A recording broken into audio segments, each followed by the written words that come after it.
When people gasp at Elon Musk's fortune, consider this. At his peak, John D. Rockefeller's wealth equaled about 2% of the entire U.S. economy. In 1913, his fortune was estimated at $900 million, equivalent to roughly $631 billion in 2024, far greater relative to the economy than Musk's share today. But even Rockefeller pales next to some historical figures whose wealth is difficult to quantify in dollars. Our story begins in the late 1980s with Pablo Escobar, the Medellin cartel boss. His cartel controlled more than 80% of the cocaine shipped to the United States, earning about $420 million per week and giving him a fortune estimated at $30 billion.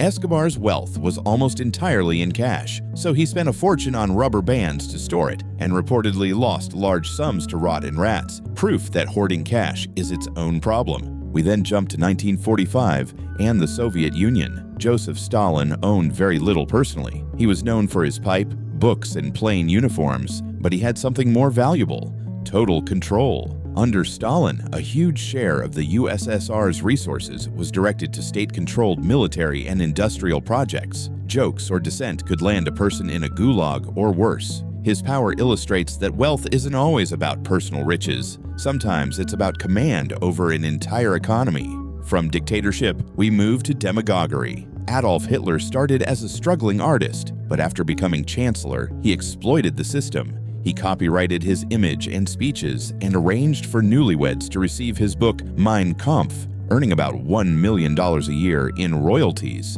In 1934, when the tax office assessed him for over 400,000 Reichsmarks, he used his political power to have himself declared tax-exempt. His wealth still pales next to the resources he controlled by conquering most of Europe. On the other side of the Atlantic, Henry Ford built a different empire. In 1914, he doubled workers' pay to $5 a day, cut shifts to 8 hours, and by the mid-1920s, instituted a 5-day workweek.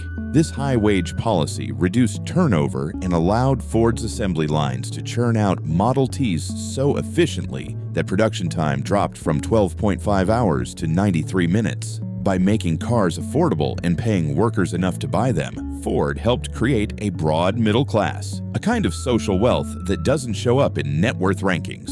Long before Ford, the Rothschild family pioneered modern finance. Meyer Amschel Rothschild sent his 5 sons to Frankfurt, London, Paris, Vienna, and Naples, forming the first international banking network. Through this network, they financed wars, canal projects such as the Suez, and cross-border trade. Their wealth is hard to calculate today because it was dispersed among different branches. But at its peak, the family had enormous influence over European finance.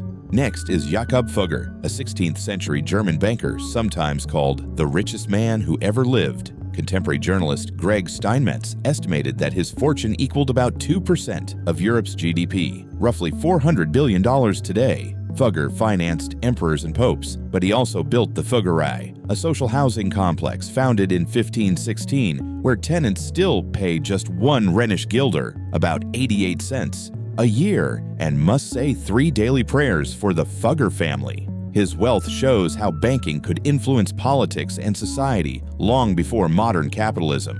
Venturing to Africa, we meet Mansa Musa, the 14th century king of Mali. His kingdom sat on enormous gold and salt deposits, and on his 1324 pilgrimage to Mecca, he traveled with tens of thousands of people and camels carrying about 136 kilograms of gold each, distributing so much gold in Cairo that prices plunged for 12 years. Some historians have speculated that he controlled almost half the world's known gold, but there's no reliable way to translate that into modern dollars. His story instead highlights how resource control defined wealth in pre-industrial economies. Then there's Genghis Khan. He personally possessed little, eating and dressing like his troops, but under his leadership, the Mongol Empire became the largest contiguous land empire in history, around 9 million square miles. Wealth, for him, was collective. Spoils were shared among soldiers to maintain loyalty. The script originally ends with Augustus Caesar and King Solomon, but modern historians caution against quoting precise dollar values for ancient rulers. while sources like the Bible record Solomon receiving 666 talents of gold per year, about 25 metric tons. Translating these figures into trillions today is